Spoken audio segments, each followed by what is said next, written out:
Eu quero convidar você a abrir a sua Bíblia na terceira epístola de João, capítulo único, terceira de João. E nós vamos ler dos versículos 13 até o 15.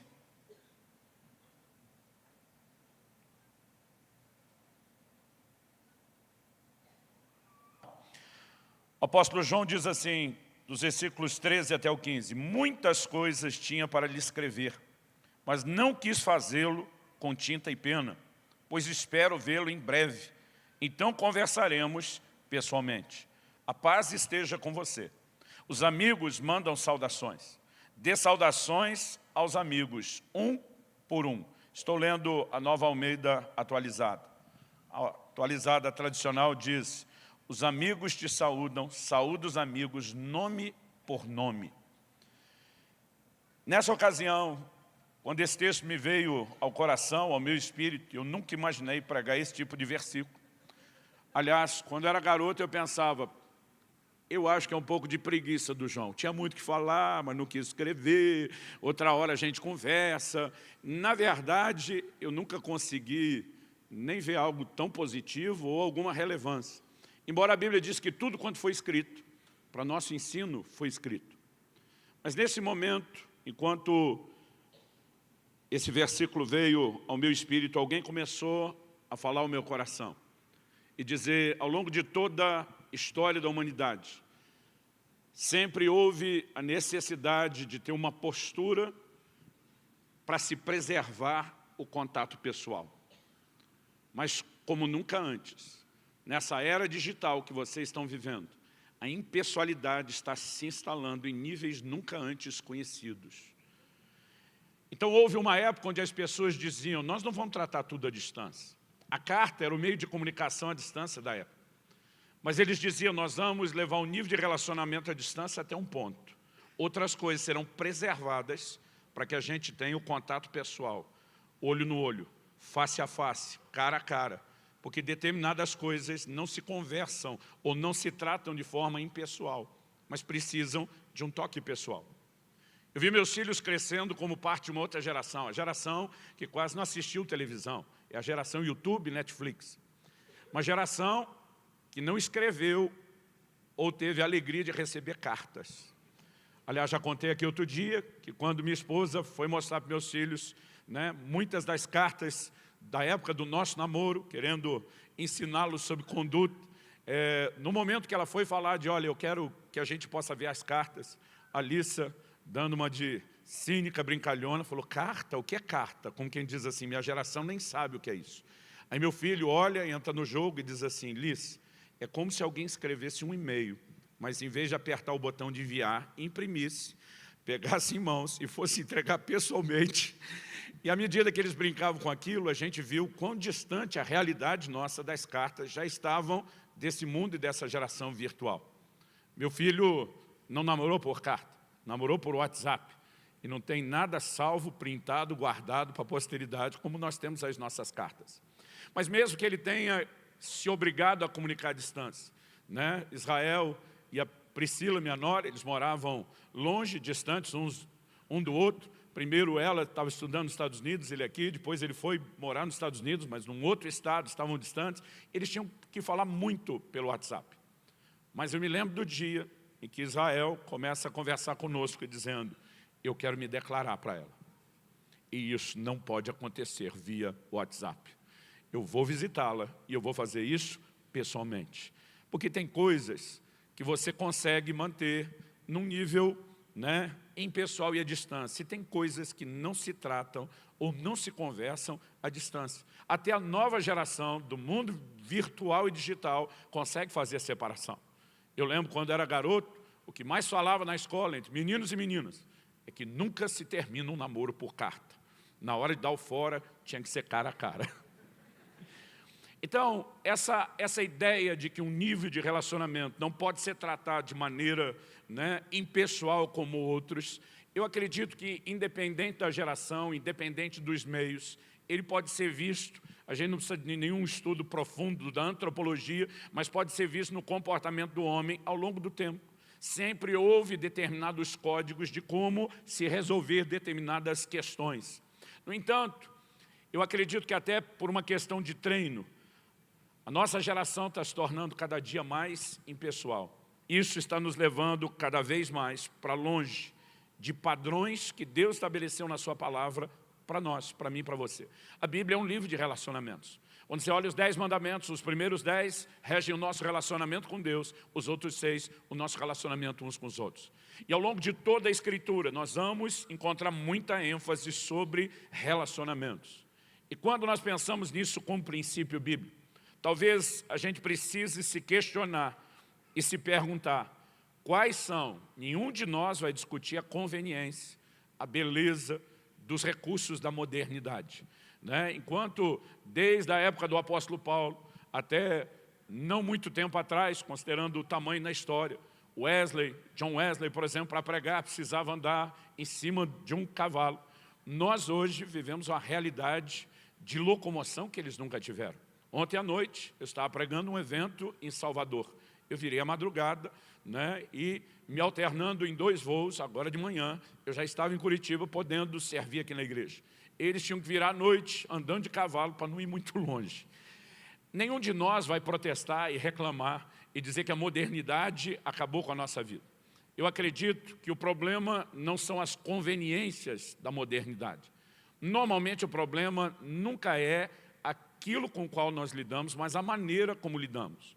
Por exemplo, quando você olha para o que a palavra de Deus ensina, você não precisa de muita coisa para descobrir, entender ou constatar que a gula é pecado. Então isso significa que nós nunca mais vamos comer? Não, esse é outro extremo. Porque comer não é errado, comer demais que é. Existem coisas que enquanto elas estão no lugar certo, elas são saudáveis. Mas quando elas extrapolam a dosagem ou o lugar que deveriam ocupar, elas se tornam um problema. Então quando eu faço menções dos perigos da modernidade, eu não estou querendo propor uma espécie de evangelho que tem medo disso. Existem vários grupos cristãos ao longo da história que se isolaram do resto da sociedade. Não vamos usar energia elétrica, não vamos seguir o progresso com os demais, porque acreditavam que isso seria a ruína deles. Na verdade, o problema não é a forma como lidamos com a sociedade, com tecnologia, o problema não são as coisas que vêm em si, mas a maneira como nós lidamos com isso. E eu quero trazer uma palavra de advertência e orientação bíblica para você. Eu acredito que o primeiro perigo da modernidade é essa impessoalidade. A gente vive essa conveniência dos aplicativos. O que, naquela época, onde um Pentium 286 era novidade, a gente tinha um negócio gigante dentro de casa que não fazia quase nada. Não tinha tanta utilidade prática. Como hoje, a gente carrega um smartphone no bolso. E aqui a gente tem muito mais do que muitos desses computadores já ofereceram. Eu, particularmente, não me lembro a última vez que eu fui ao banco. A gente resolve tudo à distância. Aliás, isso está ficando tão forte que alguns bancos já vieram agora com a característica de serem 100% virtuais e digitais. Então, nós começamos, em nome da conveniência, deixar de ter muito contato pessoal que antigamente se tinha. Eu lembro de uma época que todo mundo sabia o nome do gerente.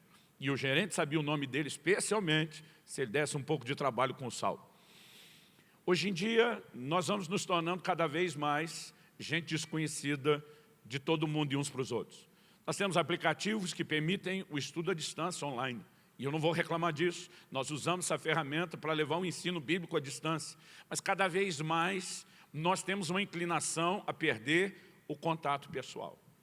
Interessante que desde que Deus falou a respeito desse assunto comigo, eu comecei a perceber e enxergar ênfases na Bíblia que muitas vezes nos passam desapercebidas. Dá uma olhadinha comigo, por exemplo, em Gálatas, no capítulo 1, a partir do versículo 18. Paulo diz assim: decorridos 3 anos, subi então a Jerusalém para avistar-me com Cefas, é o nome aramaico para Pedro, e permaneci com ele 15 dias. E não vi outro dos apóstolos, senão Tiago, o irmão do Senhor. Aqui, Paulo só para fazer uma visitinha a Pedro. E ele diz a visitinha foi só 15 dias que eles gastaram juntos. Mas ele está colocando o entendimento de que ele sentiu a necessidade de se avistar pessoalmente. Porque se você olha os versículos anteriores, Paulo não está em Jerusalém.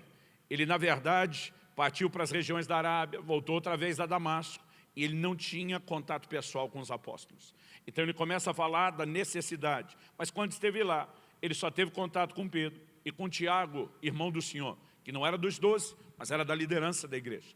Até porque a forma como os apóstolos estavam trabalhando e espalhando o evangelho em regiões distantes seria difícil de encontrá-los. E quando você começa a observar a conversa de Paulo, por exemplo, verso 21, depois fui para as regiões da Síria e da Cilícia, e não era conhecido de vista das igrejas da Judéia que estavam em Cristo. Ouviam somente dizer, aquele que antes nos perseguia, agora prega a fé que outrora procurava destruir, e glorificavam a Deus a meu respeito. Paulo reconhece limitações. Por um lado, ele diz que a falta de contato dos apóstolos justificava o fato de que o evangelho que ele pregava, ele tinha recebido do próprio Senhor. Mas ainda assim, ele fala dessa necessidade. Em Gálatas 2, ele vai falar de subir outra vez para estar com os apóstolos e expor detalhadamente aquilo que ele pregava. Ele diz que no início ele não era conhecido de vista das igrejas, só tinha o testemunho a respeito dele. E a maneira como ele está falando, né, nos faz perceber e enxergar ao longo das entrelinhas o como se valorizava esse elemento da pessoalidade. E nesses dias de modernidade, a gente percebe que tudo vai ficando cada vez mais impessoal. A impessoalidade nos distancia uns dos outros e ela nos empurra para uma outra consequência. Eu chamaria principalmente a falta, né, de capacidade de sabermos nos relacionar. Eu acredito que muitas vezes a gente precisa de algumas coisas que nos façam entender a importância de certas características de um relacionamento e que abençoam. Em janeiro de 2010, eu fui com a minha família visitar a base missionária do Ministério Pastor Osney, África para Jesus, lá na Tanzânia. E nós fomos para Arusha, né, uma região distante de Dar es Salaam, a capital, numa época em que não só aquela cidade não tinha tanta estrutura, mas a base do Osney, completamente distante da cidade, no meio do mato, não tinha nada. Eles não tinham energia elétrica. Se coletava energia solar ao longo do dia para a noite, ter talvez de 1 a 2 horas de energia, né? E não tinha negócio. Depois que se terminava aquelas 2 horas, que era a capacidade máxima da energia, da captação solar, a gente ficava no escuro. E a gente tinha um estilo de vida bem primitivo, né? A luz, normalmente ali era uma vela, um fogo aceso, não adiantava tentar usar lanterna e gastar aquela bateria. E meus filhos fizeram uma observação interessante, porque nós gastamos quase 3 semanas. Um dia eles olharam para mim e para a Kelly e disseram, eu acho que nós nunca conversamos tanto na vida como aqui, né? Porque não tinha o que fazer. Joguinho, né? Não tinha bateria que durasse depois que aquela energia terminava. E de repente a gente descobriu como a gente foi forçado a fazer o que os antigos faziam melhor do que a gente. Ter tempo uns para os outros, conversar, relacionar. Então eu percebo que à medida que nós vamos ficando impessoais, isso vai afetando, obviamente, os relacionamentos, e eu diria, inclusive, essa capacidade de conversa e diálogo. E quando você olha a palavra de Deus, não só existe uma valorização do relacionamento, mas dentro do relacionamento, nós vamos encontrar na Bíblia uma quantidade enorme de versículos que, inclusive, regem a maneira como nós devemos conversar e falar uns com os outros. Alguém disse que a internet aproximou quem estava longe e distanciou quem estava perto. Então, por conta da internet, a gente consegue ter mais contato e acompanhar quem está longe e contornar essa falta, né, de proximidade física. No entanto, a gente vai ficando tão acostumado a tratar as coisas de forma impessoal e via internet, que nós começamos a nos distanciar de quem estava perto.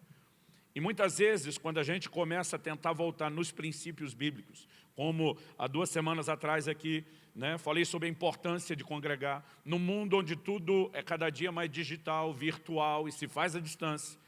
Se nós não entendemos a importância do relacionamento na perspectiva bíblica, nós vamos nos distanciar cada vez mais do plano, do projeto e do propósito de Deus.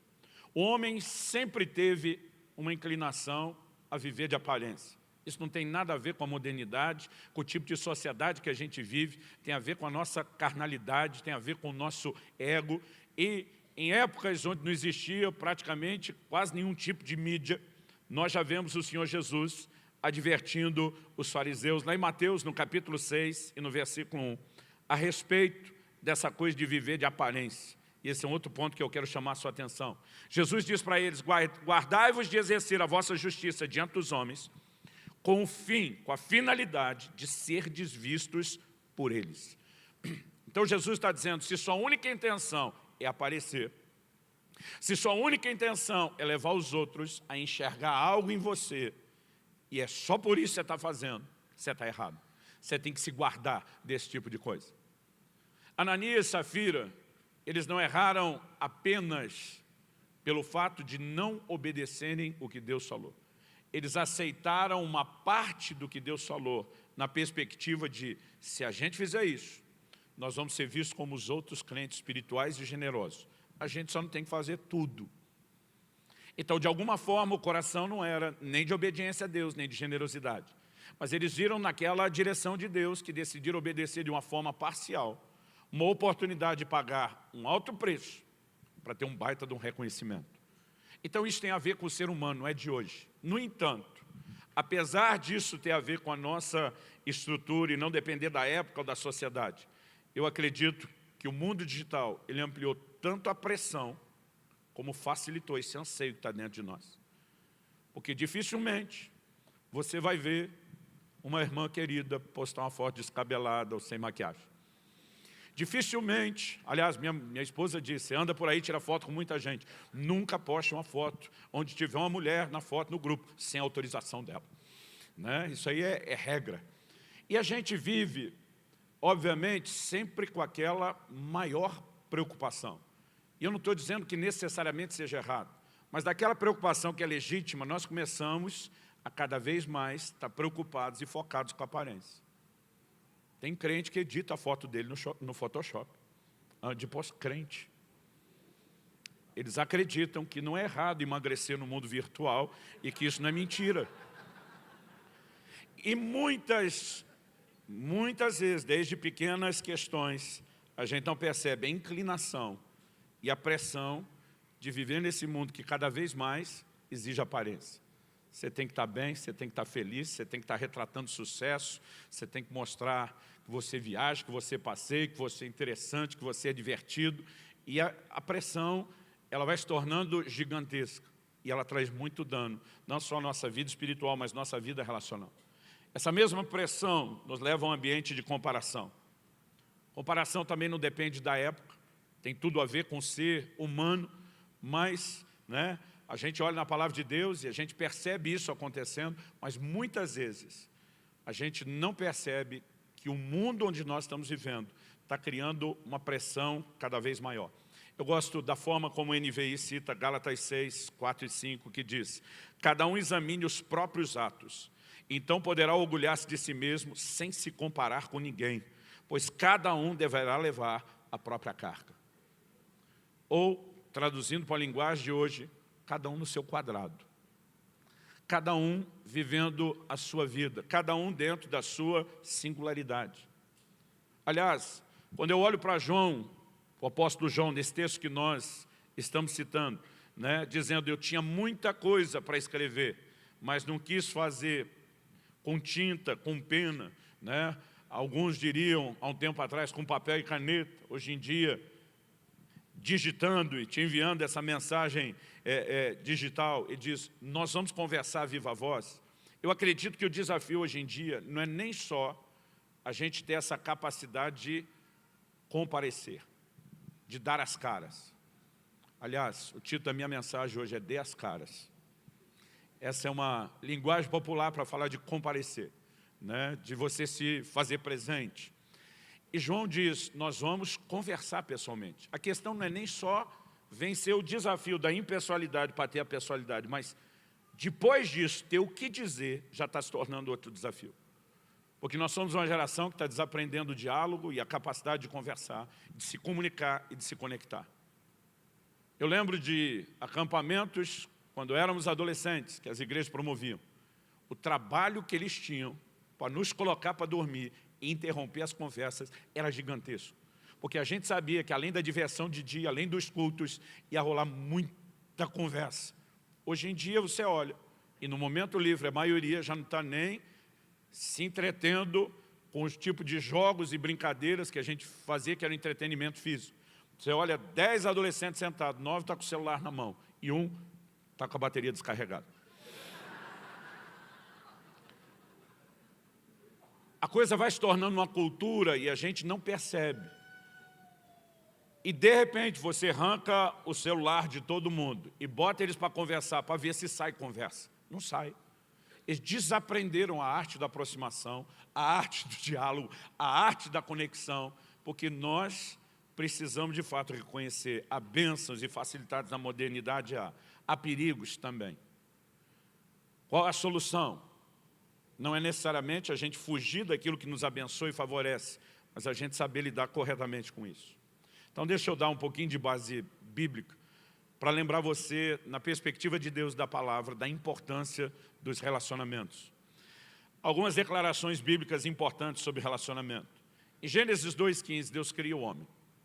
Em toda a criação, Deus está olhando para tudo que criou, em cada etapa, em cada dia da criação. E a Bíblia diz, e viu o Senhor que era bom, e viu o Senhor que era bom. Mas depois ele ora para o homem, e ele diz, não é bom que o homem esteja só. E diz, a criação está bem feita, mas nunca será completa enquanto ele estiver solitário. Essa declaração tem que revelar algo importante para mim e para você. Aliás, as pessoas dizem que a solitária na prisão é considerado em todo o mundo, em todas as épocas, uma das piores formas de castigo e punição. Porque mesmo as pessoas que mais se isolam, elas ainda precisam de um mínimo de contato. E se existe uma coisa que produz níveis terríveis de angústia e sofrimento interior e emocional, é o isolamento. O problema é que a maioria de nós está se colocando numa solitária sem perceber. E a maioria de nós não consegue depois dimensionar por que a gente vive num estado emocional tão complexo. Mas eu olho para a palavra de Deus e vejo Provérbios 18:1 dizendo, o que se isola, insurge-se, rebela-se, revolta-se contra a verdadeira sabedoria e busca só o seu próprio desejo. Por que relacionamento é um desafio? Porque relacionamento é algo que não vai só agradar você. Relacionamento, ele não apenas te oferece algo bom, mas ele exige algo de você. O relacionamento te lixa, o relacionamento te trata. O livro de Provérbios diz, como ferro com ferro se afia, assim o homem ao seu amigo. E muitas vezes a razão pela qual nós nos isolamos é porque a gente quer que nos deixe em paz. A gente não quer ter que ceder, a gente não quer ter que simplesmente desagradar nós mesmos para ter que agradar alguém, porque essa é uma peça fundamental não apenas quando falamos de relacionamentos, mas de relacionamentos bíblicos e de relacionamentos saudáveis. Abra a sua Bíblia rapidinho comigo em Filipenses, capítulo 2, versículo 4.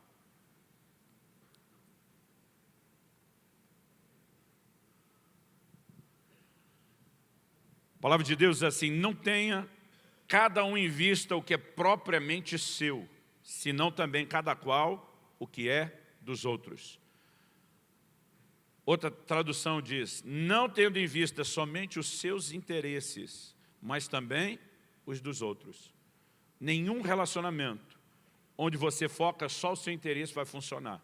E a razão pela qual muitas vezes as pessoas não querem o relacionamento é porque elas estão disputando só pelos seus interesses. Então a Bíblia diz, o que se isola, além de se rebelar, de se revoltar contra a verdadeira sabedoria, de um Deus que ao criar o homem, olha para ele e diz, não é bom você ficar sozinho, não é bom você estar isolado. Além da atitude de isolamento ser uma rebeldia contra a sabedoria do alto, ela na verdade denuncia o nosso próprio egoísmo, que nós não queremos ceder em nada, que nós não queremos abrir mão de nada. E se tem um inimigo que eu e você temos, é esse bendito ego, que tem que ir para a cruz. Quando a Bíblia fala de morrermos para nós mesmos, existe algo que Deus quer fazer dentro de mim e dentro de você, que necessita dessa autonegação, dessa autoanulação. Gálatas capítulo 6, por exemplo, versículo 2. Dá uma olhadinha rápido comigo, se for rápido o endereço. Gálatas capítulo 6, verso 2. A palavra de Deus diz assim, levem as cargas uns dos outros e assim estarão cumprindo a lei de Cristo. Quantos querem cumprir a lei de Cristo? Então não tem como você fazer isso isolando ou ignorando o próximo. Se nós não levamos as cargas uns dos outros, se nós não conectamos, se nós não temos pessoalidade, se nós não nos aproximamos, se nós não nos permitimos ter trabalho com quem está perto de nós não vamos cumprir a lei de Cristo. Então o Evangelho, ele nos coloca num lugar onde eu e você não podemos evitar relacionamento. Quem está entendendo, diga amém. Mas eu quero que você saiba que na perspectiva de Deus, os relacionamentos não têm o propósito apenas de nos suprir, de nos preencher, de nos abençoar, mas como eu falei antes, de tratar conosco. Dá uma olhadinha o que Paulo diz em Romanos capítulo 15. Vamos começar no versículo 1. Romanos capítulo 15, versículo 1. Ora, nós que somos fortes na fé, temos que suportar as debilidades dos fracos e não agradar a nós mesmos. Esse está escrito aí na sua Bíblia também ou não? Ou tem algo muito diferente aí? Nós somos fortes, devemos suportar as debilidades dos fracos e não agradar a nós mesmos. Portanto, cada um de nós agrade ao próximo no que é bom para edificação. Não está falando de um agradar, de uma bajulação sem propósito, mas naquilo que diz respeito à edificação dessa pessoa. Verso 3. Porque também Cristo, nosso modelo, referência, nosso padrão, o texto diz, porque também Cristo não se agradou a si mesmo. E se eu e você temos que imitá-lo, obviamente nós temos aqui uma orientação bíblica clara e específica de como nós devemos nos conduzir. Não é mera e simplesmente uma menção de um assunto qualquer ou sem importância, Deus está nos orientando. A vida cristã é uma vida de relacionamentos, e nos relacionamentos a gente tem que entender a importância de não apenas tentar agradar a si mesmo, mas de agradar o próximo, de lembrar que o Senhor Jesus agiu assim e que Ele espera de nós a mesma coisa. Lá em Filipenses, depois de dizer para não ter em conta só o que é do nosso interesse, mas o que é dos outros, o versículo seguinte, ele diz, tende em vós o mesmo sentimento que houve também em Cristo Jesus. E se ser cristão é reproduzir a imagem, a semelhança de Cristo, esse modelo, esse padrão de comportamento, não existe uma perspectiva de ter relacionamento diferente desse. Em 1 Coríntios, no capítulo 11, no versículo 19, Paulo diz, até importa que entre vós haja facções, para que os aprovados se manifestem. Ele não está deixando de reconhecer que nos relacionamentos os problemas surgem. Mas ele diz, é no meio dos problemas de relacionamento que, em primeiro lugar, os aprovados, os maduros, aparecem. E é nesse ambiente que Deus quer que a gente aprenda a anular-se a si mesmo em prol dos outros e para servir os outros. Outro dia uma pessoa falou para mim, não, pastor, eu não gosto de ir na célula, porque eles não têm nada para me acrescentar. Eu falei, mas você deveria ir para acrescentar na vida dos outros. A nossa mentalidade muitas vezes é de que a gente se une só para receber. 1 Coríntios 14, 26 diz, quando vos reunis, irmãos, um tem salmo, outro tem doutrina, um tem revelação, outro tem língua, outro tem interpretação. Tente imaginar, se cada reunião das nossas células, cada um vem preparado e com o coração dizendo, eu preciso contribuir para a edificação dos outros. Ou como não seria isso? Mas normalmente a frustração é porque cada um está buscando só o seu próprio interesse. Não, eu vou lá e eu não recebo nada. Irmão, se você só aprender a dar, já vai ser um grande crescimento para a sua vida espiritual. Já vai ser um grande tratamento para o seu ego ou para o seu egoísmo. Eu olho para a palavra de Deus e eu percebo que se a gente não resgatar essa visão de pessoalidade, nós vamos seguir criando cada vez mais problemas para nós e para os outros. A nova geração, por exemplo, ela dá evidências dessa marca da impessoalidade tão forte, porque você percebe que a maioria quer defender o que acha e o que pensa, independente do que isso vai causar em quem quer que seja que ouça a opinião daquela pessoa. A nova geração tem a tendência a gostar de causar, de fazer barulho, de ser polêmico.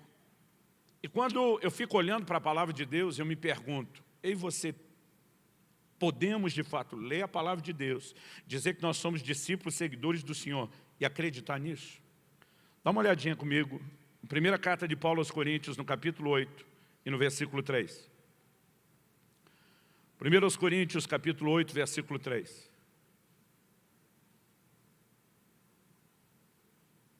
Na verdade, vamos começar no versículo 1. No que se refere às coisas sacrificadas a ídolos, reconhecemos que todos somos senhores do saber, temos bastante conhecimento.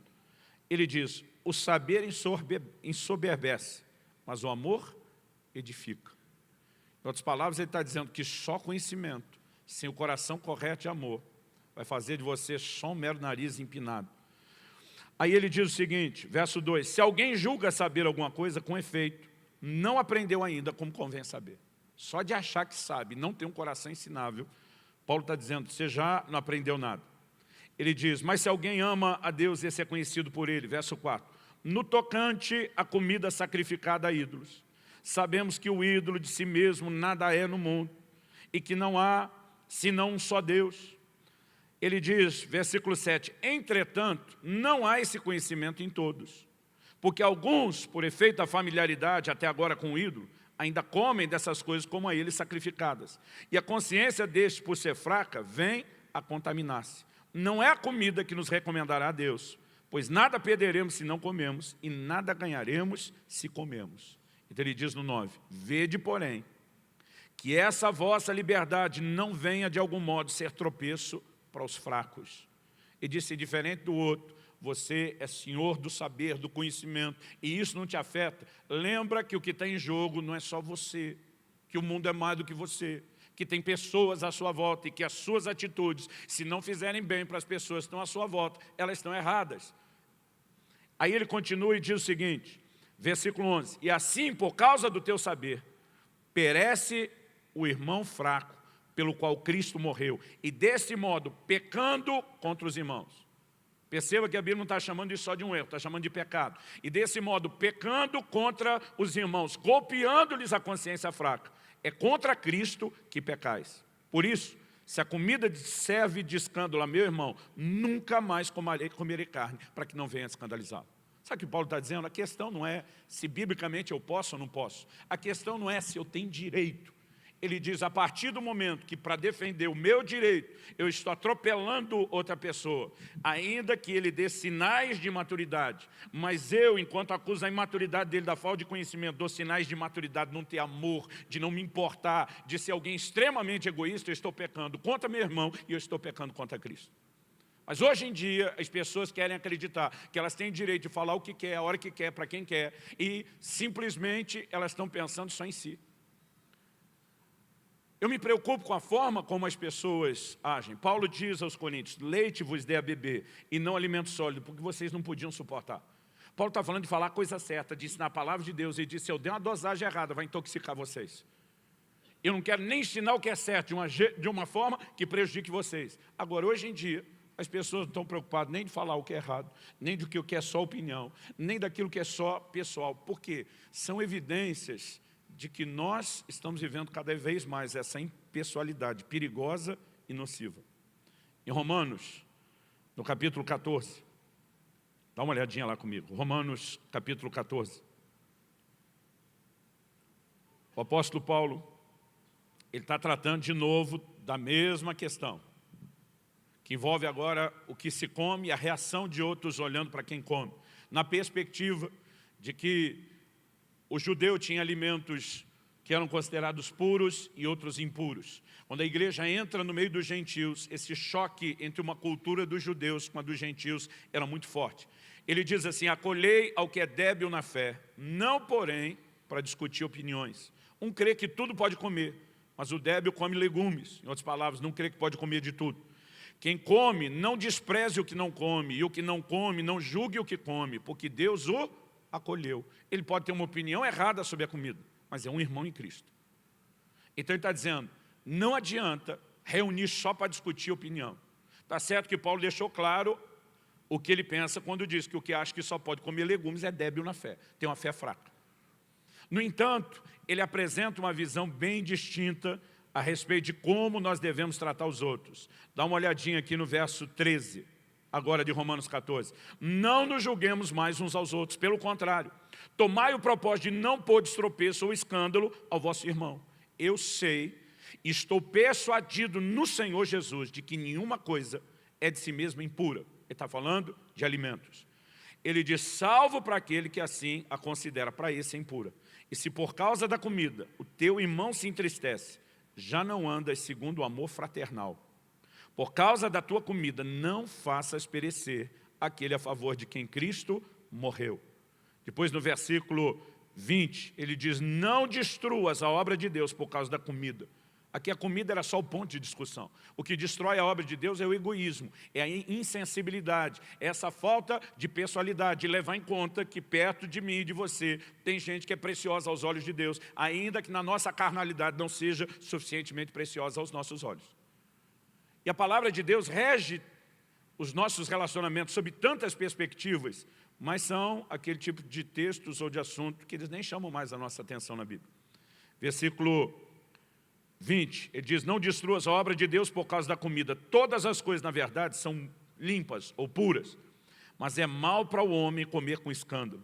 É bom não comer carne, nem beber vinho, nem fazer qualquer outra coisa com que o teu irmão venha a tropeçar, ou se ofender, ou se enfraquecer. Agora, numa geração e na sociedade que cada vez mais perde a pessoalidade, que deixa de lidar e ter contato com as pessoas, nós sequer conseguimos mensurar o estrago que o nosso egoísmo e que a nossa indiferença faz. E acredito que Deus quer nos levar a um lugar de entender não só a importância dos relacionamentos para nós, mas pelo próprio fato de que Ele estabeleceu regras, Ele está dizendo e reconhecendo que isso é importante para Ele. O relacionamento é importante para mim, porque Ele me molda, Ele me trabalha, Ele me treina, Ele me exercita. Outro dia, uma pessoa falou assim para mim, estava encorajando um grupo de pessoas a ler. Eu falei, não, pastor, mas eu não sou bom na leitura. Eu olhei para ele e falei, não vai ficar nunca, você não treina. Ninguém fica bom em nada sem treinamento. E sabe qual é a nossa grande dificuldade? Que quanto mais a gente foge dos relacionamentos, menos treinado e preparado nós estamos. Portanto, a característica é que, de forma progressiva, a gente se isole cada vez mais e se conecte cada vez menos. Como eu disse antes, minha intenção não é tentar fazer nenhuma abordagem técnica, antropológica do comportamento. Mas não dá para ignorar, gente, que Deus chama a atenção de cada um de nós para isso. E eu tenho certeza que enquanto o Senhor falava ao meu coração essa semana, chamando a nossa atenção para a pessoalidade, para entender o perigo da impessoalidade, do nosso estilo, do nosso modo de vida, do nosso ritmo de vida. Como eu disse antes, nós temos hoje privilégios pela tecnologia de poder fazer muita coisa. Mas muitas vezes a gente não percebe o custo que isso traz. Alguns anos atrás, meu irmão, pastor Paulo, um dia olhou para mim e falou, estava pensando a seu respeito. E achei uma frase que nesse momento te define. Ele falou, você é de todo mundo e não é de ninguém. Ele disse, você roda o Brasil todo. Você abençoa um monte de gente.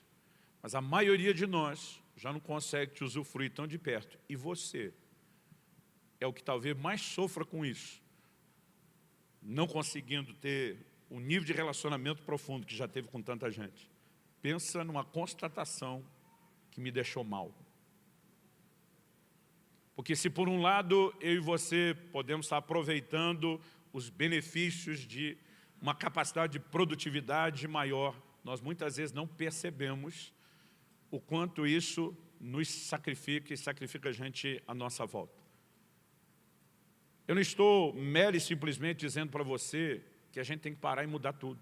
Eu estou dizendo que no meio das mudanças nós não estamos fazendo a conta, nós não estamos sabendo lidar, nós não estamos percebendo o que isso está causando, porque talvez a gente possa ter medidas preventivas, podendo usar todos os benefícios da modernidade, mas tendo aquele cuidado para dizer, eu não vou pecar nos princípios bíblicos de relacionamento. Quem está entendendo, diga amém. Então, quais as soluções práticas que eu e você precisamos entender? João, ele ainda continuava escrevendo cartas, mas diz, eu me recuso a tratar tudo por carta. Então, a solução de João não é, parem de escrever e vamos resolver tudo pessoalmente. Ele nunca tratou dessa forma. Mas ele diz, também não vamos fazer com que todo o contato vire só impessoal e à distância. Então, vamos manter o equilíbrio. As soluções práticas dizem respeito a gente conseguir manter esse equilíbrio. Como falei antes, eu não acredito que a gente tem que abandonar a modernidade e voltar à antiguidade, como alguns grupos cristãos já tentaram fazer. Mas eu acho que a gente tem que atentar para os excessos, para os riscos de substituir o real pelo virtual. porque isso está cada vez mais forte, cada vez mais intenso. As crianças têm uma dificuldade enorme de brincar, interagir entre si, porque elas estão vivendo no mundo isolado dos seus videogames. E elas não estão conseguindo desenvolver habilidades sociais. Qualquer matéria honesta que você leia sobre comportamento, não necessariamente só dentro da psicologia, vai mostrar que nós estamos vivendo uma mudança de comportamento como nunca antes na história. E a questão não é apenas olhar e dizer a sociedade está mudando, é se nós estamos nos afastando do padrão que Deus estabeleceu. Qual o remédio para vencer a impessoalidade? É a gente praticar a pessoalidade.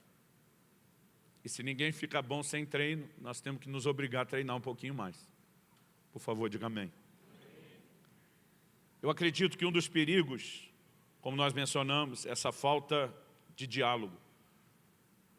Agora, o diálogo não vai acontecer sem que a gente gere proximidade. Nós destacamos logo no início essa inclinação do ser humano a querer viver de aparência. Mas a proximidade dos relacionamentos é uma boa vacina para isso. Porque é impossível você manter aparência quando você tem contato e você se expõe. Segundo aos Coríntios, no capítulo 12, no versículo 6, o apóstolo Paulo fala desse estilo de vida, despojado, sem tentar impressionar ninguém. Ele diz o seguinte: pois se eu vier a gloriar-me, não serei nécio, porque direi a verdade. Paulo estava dizendo, eu tenho motivos para me gloriar. E se fizer isso, eu não estou mentindo, eu não estou sendo nécio. Ele diz, mas eu abstenho-me de me gloriar até daquilo que eu tenho direito. Por que Paulo está dizendo que se abstém? Ele diz, eu abstenho-me para que ninguém pense de mim mais do que em mim vê, ou de mim ouve. Ele está dizendo, eu vivo de uma forma que todo conceito que alguém precisa ter sobre mim é o que ele consegue ver no contato pessoal e ouvir quando está perto de mim. Ele diz, essa é a imagem. E é impossível eu e você nos relacionarmos sem que a gente se exponha, sem que as pessoas conheçam, junto com as nossas virtudes, as nossas fraquezas. Mas para Deus também é importante que o seu ego seja ferido com você sabendo que tem gente que sabe que você não é tudo o que aparenta ser. Nós precisamos desse processo, desse tratamento de Deus dentro de nós, dessa autonegação, com a grande contribuição de quem está perto de mim e perto de você. Eu acredito que os relacionamentos, essa capacidade de dizer, eu vou me dedicar a isso, ele nos ajuda. Como vencer a comparação nos relacionamentos? Quando os nossos relacionamentos vão ficando superficiais e a gente vê só a aparência do outro, a gente mede o mundo exagerar de aparência dele com o nosso mundo real. É injusto, gente. Quem é que vai ganhar? Eu falei aqui 15 dias atrás que nenhuma equipe de louvor hoje concorre com ela mesma em relação a um CD, um DVD gravado. Porque aquele negócio foi bem trabalhado, retocado, arrumado, melhorado, ampliado. E de repente aquela apresentação não é o que é no dia a dia, ao vivo, todo mundo junto, de improviso. E quando nós falamos em termos de relacionamento, é a mesma coisa. Só que quando nós nos comparamos nesse mundo de impessoalidade, já é errado você comparar você pura e simplesmente com o outro pura e simplesmente. Mas quando você ainda compara o você real com o outro fantasiado e aumentado, exagerado, é pior ainda. O apóstolo Paulo diz em 1 Coríntios 12 que nós somos um corpo. Abre lá comigo, 1 Coríntios capítulo 12, vamos começar no versículo 14.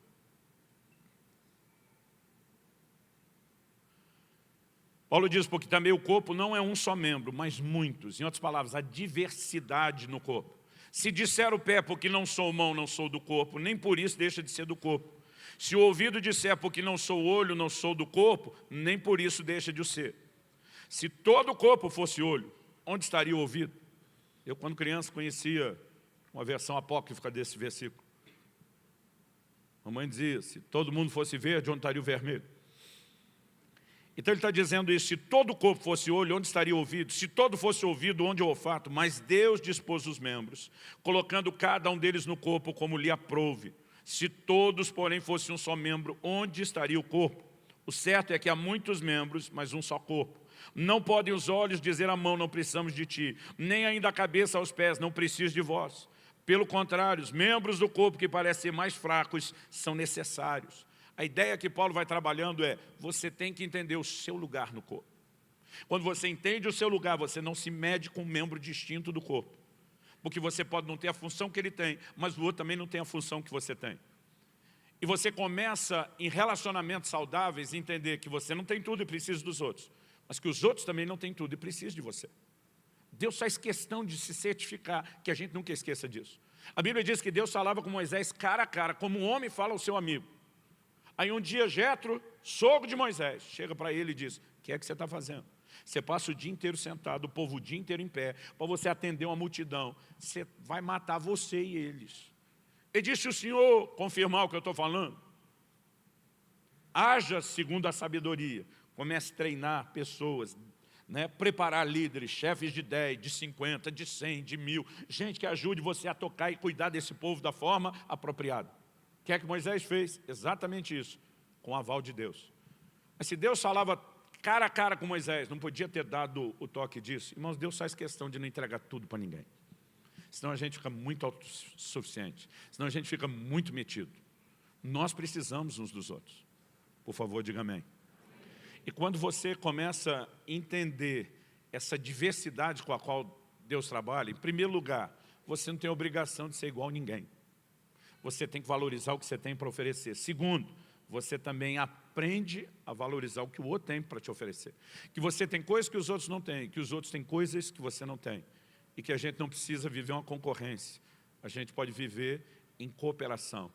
A gente pode ser uma verdadeira cooperativa humana, né? Uma união de forças, de talentos, de dons.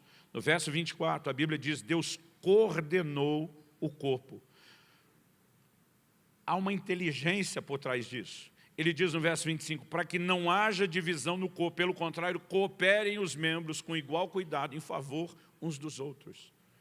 E aí quando nós começamos a entender o lugar, o papel, houve uma época em que o papel do homem, do marido ou do pai na casa era muito definido, da mulher era muito definido, dos filhos era muito definido, mas em dias de indefinição, a gente já começa a achar que em vez de ser uma equipe que se ajuda, na verdade, há uma disputa para ver qual o papel mais importante.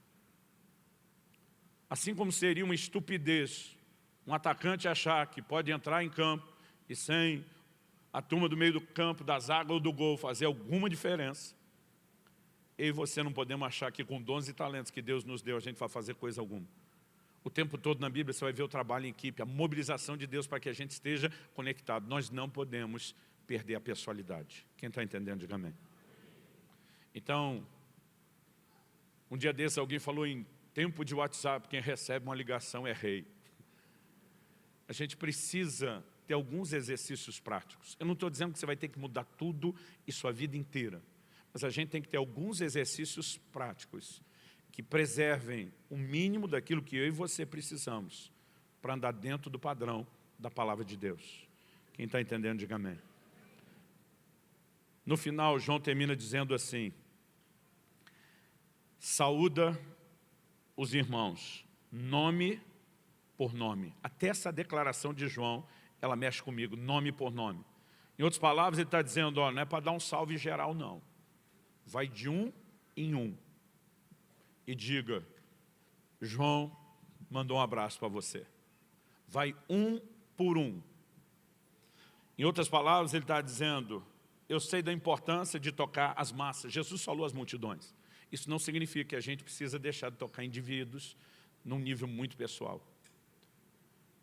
Eu comecei a pensar a respeito dos versículos da palavra de Deus, que falam a respeito de uma saudação. Eu vou citar só texto do Novo Testamento, para a lista não ficar longa demais. O Senhor Jesus protestou quando ele vai à casa de Simão, aquele lugar onde a mulher derrama o bálsamo aos seus pés. Ele olha para Simão, em Lucas 7,45, e diz assim, não me deste ósculo. Essa palavra aqui traduzida, ósculo, ela significa literalmente beijo. Era a forma como eles demonstravam afeição fraterna, como se cumprimentavam. Jesus, para denunciar o comportamento dele em detrimento da mulher, diz: você não me deu ósculo, você sequer me beijou o rosto quando cheguei. Aí você olha para o Novo Testamento, Romanos 16, verso 16. Saudai-vos uns aos outros com ósculo ou com beijo santo. Eu gosto dessa ideia do santo.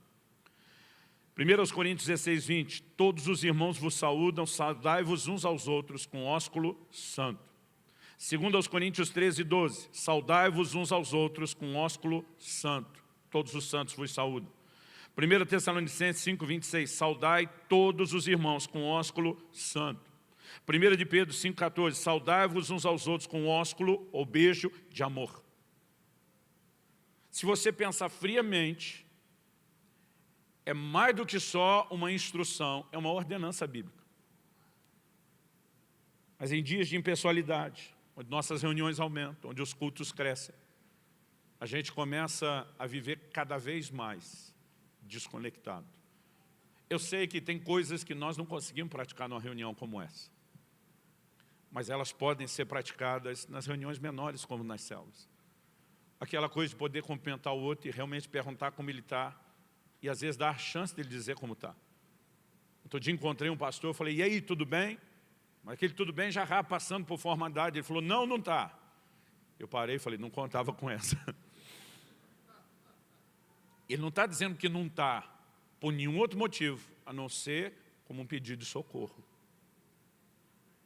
Eu voltei e falei: não está bem. Ele falou: não, eu estou numa situação difícil. Você tem uns 3 minutinhos? Aí, como se fosse grande coisa, eu falei: até 5 para você.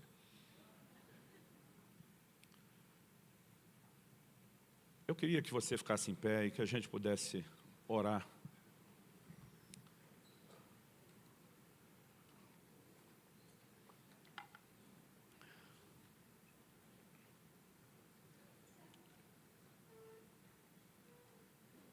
Talvez,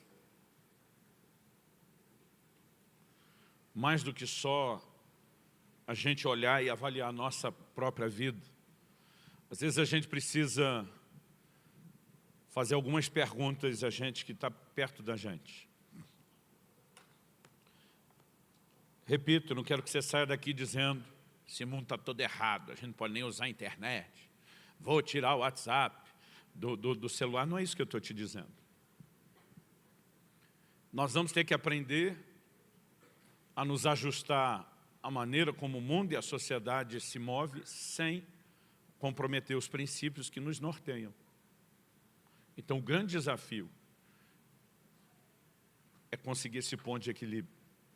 Mas muitas vezes a gente não consegue perceber o que está faltando, porque alguns nem tiveram ou vivenciaram muito isso.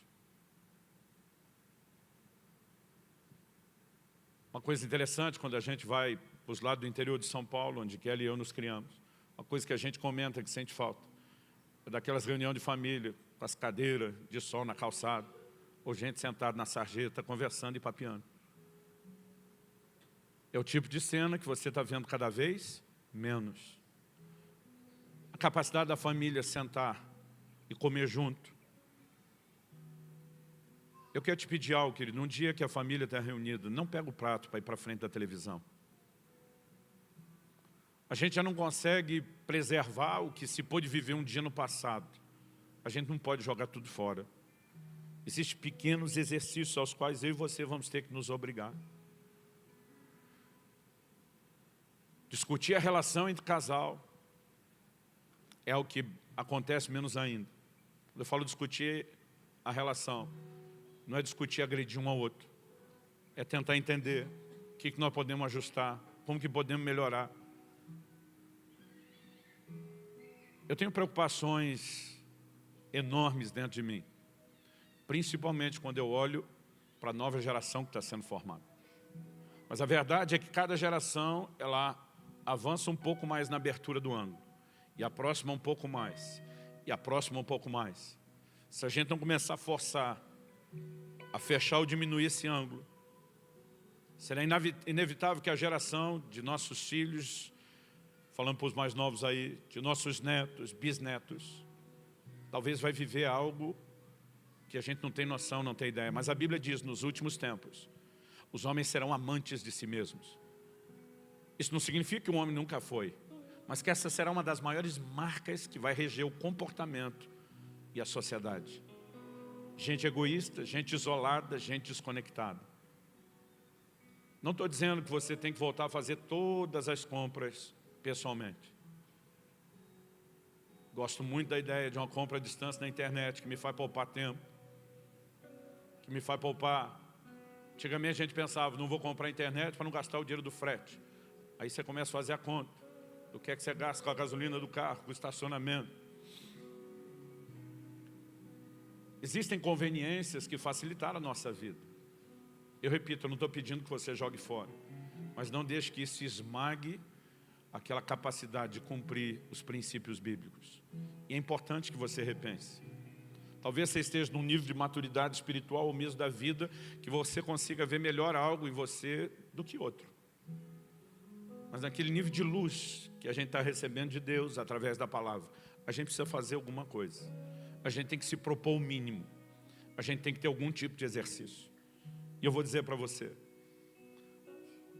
para nós é inegociável que como igreja a gente se reúne em grupos pequenos. A maior bênção das células é exigir de mim e de você viver a pessoalidade.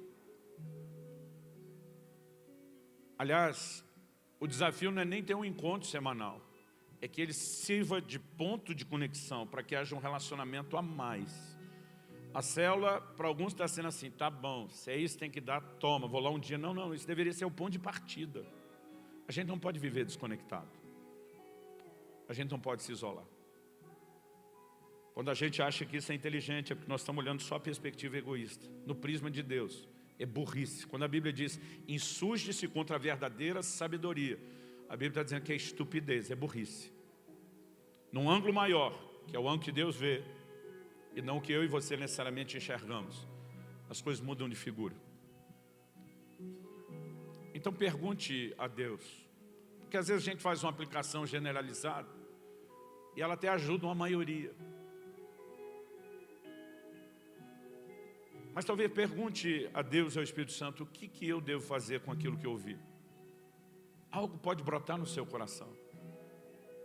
Eu nunca vi ninguém falar sobre essas questões de salvar a pessoalidade, os relacionamentos, mas Deus está tentando falar com a gente. Eu sei que quando Ele falou isso comigo, Ele não está falando só de algo que é para eu pregar para vocês. Eu sei que existe a minha parte, existe aquilo que diz respeito à minha casa, à minha família, mas cada um de nós tem que tentar entender como esse assunto nos toca. E eu oro que nessa manhã, o Espírito Santo de Deus possa trazer luz ao seu coração, te guiar e te dirigir. Você recebe essa palavra, esse desafio em nome de Jesus. Coloca diante de Deus sua vida. Peça que o Senhor te ajude. Espírito Santo, nós precisamos de liderança pessoal. Recebemos, ó Deus, uma série de orientações genéricas, generalizadas, de princípios que servem para todos. Mas nós precisamos, ó Deus, daquela sabedoria do alto. Aquela sabedoria que o livro de Tiago diz, se algum de vós necessita de sabedoria, peça a Deus que a todos dá liberalmente. Nós estamos aqui diante de Ti, reconhecendo, nós precisamos de sabedoria do alto. Para não apenas conhecer os princípios, mas entender essa aplicação. E nós suplicamos a Tua liderança, Espírito Santo, naquilo que precisamos ajustar, naquilo que precisamos consertar. Suplicamos Tua graça e o Teu favor. Oramos que possamos sair daqui mais do que apenas alguns conselhos ou uma provocação a considerarmos melhor algum assunto. Nós queremos entender que se trata da Tua palavra, que se trata de diretrizes eternas estabelecidas pelo próprio Criador. E nós suplicamos graça e favor para trazer conserto aos nossos relacionamentos, para viver a pessoalidade de uma forma que Te honre e Te agrade, a não vivemos buscando só aquilo que é o nosso interesse. Sabemos, ó Deus, que a decisão de morrer para nós mesmos, de nos anularmos em qualquer dimensão de relacionamento, ela não é fácil, mas ela é possível e ela pode ser vivida com a Tua ajuda, com a Tua graça, com o Teu favor. Nós queremos esses sinais de maturidade e crescimento espiritual nas nossas vidas. E nós oramos por isso. Oramos por isso. Nessa manhã eu oro que haja graça do Senhor. Não apenas em questões que ouvimos aqui, mas Senhor, nós oramos pela manifestação da Tua graça dentro de cada casa, dentro de cada família. Tua palavra diz que quando falta o elemento pessoal e a conexão, o Senhor pode proporcionar isso. O Senhor disse através de Malaquias que iria converter o coração dos pais aos filhos e dos filhos aos pais. O Senhor tem o poder de gerar conexão geracional, conexão com gente que viveu épocas e culturas tão distintas. E nós clamamos, Pai, em nome de Jesus, que os nossos corações entendam e correspondam com aquilo que é o Teu projeto de sermos igreja. Não queremos achar equivocadamente que a igreja é apenas um lugar de culto, um lugar onde recebemos um mero aprendizado e depois cada um segue viver sua vida sozinho, isolado. Não, Senhor, nós queremos viver esse elemento de conexão. Nós precisamos e nós oramos mesmo diante das nossas limitações. Ajuda-nos a entender, a compreender a Tua palavra, a corresponder contigo, a crescer. Eu oro por dias de amadurecimento na vida de cada um de nós. Dias onde possamos Te honrar, nos espelhando em Ti e procurando agradar não a nós mesmos, mas ao Senhor. Nós oramos em nome do Senhor Jesus.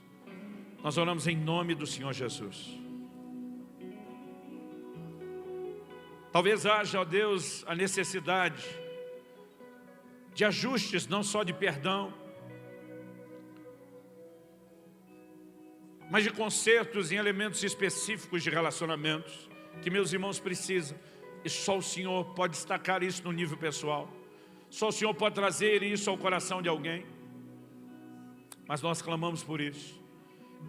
E que nessa manhã, o Senhor possa não apenas iluminar esse aspecto prático para cada um, mas que haja graça, que haja uma capacitação do alto, para podermos praticar a Tua palavra. Nós oramos em nome do Senhor Jesus. Em nome do Senhor Jesus. Amém.